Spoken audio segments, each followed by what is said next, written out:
We've all had nasty neighbors, but an entire town? Think how annoyed you get when just one person honks at you. Now imagine all your neighbors driving by sitting on that horn 24/7. Are they tormenting one family, or did that family wear out its welcome? We want you to decide. Here's Paula Ferris. Of all the homes in Hubbard, Ohio, it might be the last one you'd expect folks to fight over.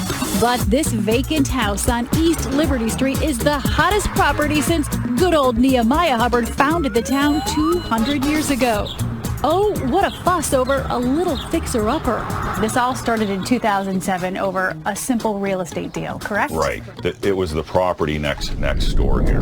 Meet Rick and Cindy Kurlich, longtime Hubbard residents. They say all they wanted was to buy the property next door. The only problem? It wasn't for sale. These folks, John and Marlene Clementi, had inherited half the house. The other half was tied up in court.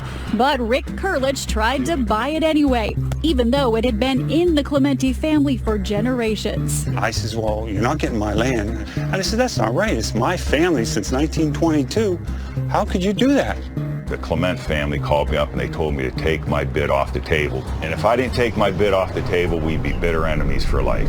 Rick never got the house, but he says he's still paying for what he did. As the town fire chief, Clementi had lots of friends, and as the town fire chief, Clementi had lots of friends, and as the town fire chief, Clementi had lots of friends, and suddenly Rick and Cindy say it seemed like every single one of them was driving by honking the horn. And it wasn't to say hello.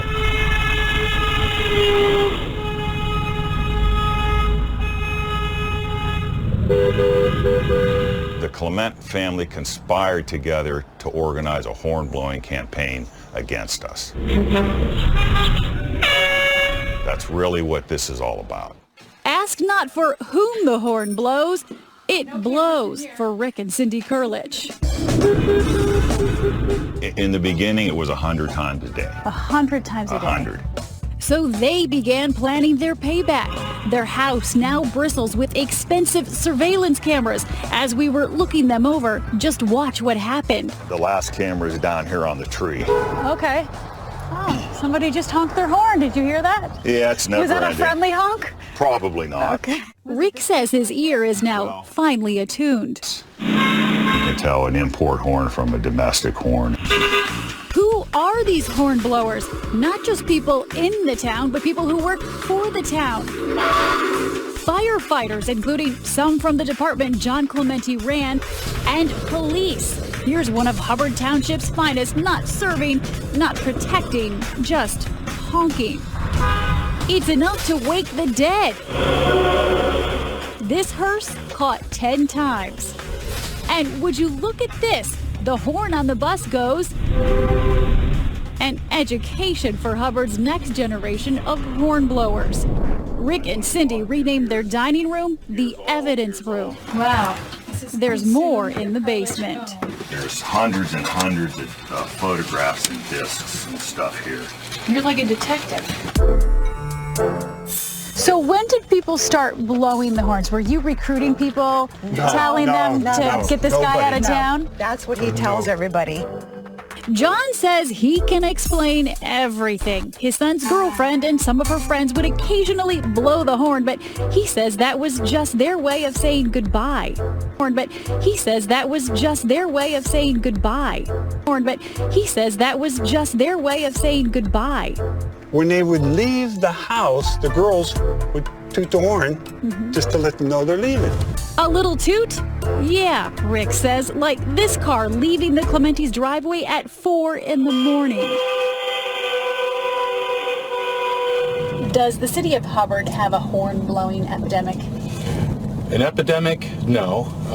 We do have a problem in one particular area. We patrolled around town with the police chief, Jim Tafe. At some point, people began blowing horns, but it became clear at another point that on occasion it was used to harass the person that lived there. Kurlich began taking horn blowers to court.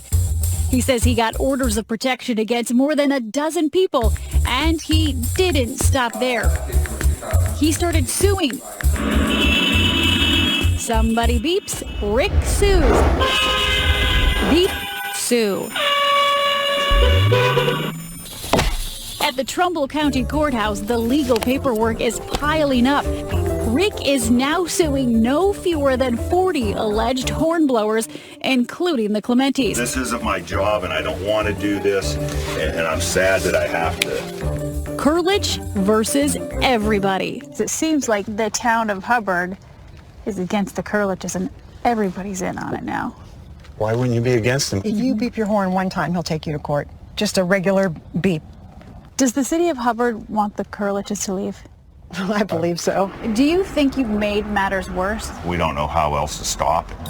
We knew it was a long shot, but we asked both sides if they would consider mediation. We would love it for it to stop, but how do you get everybody in Hubbard to come to a meeting and say stop?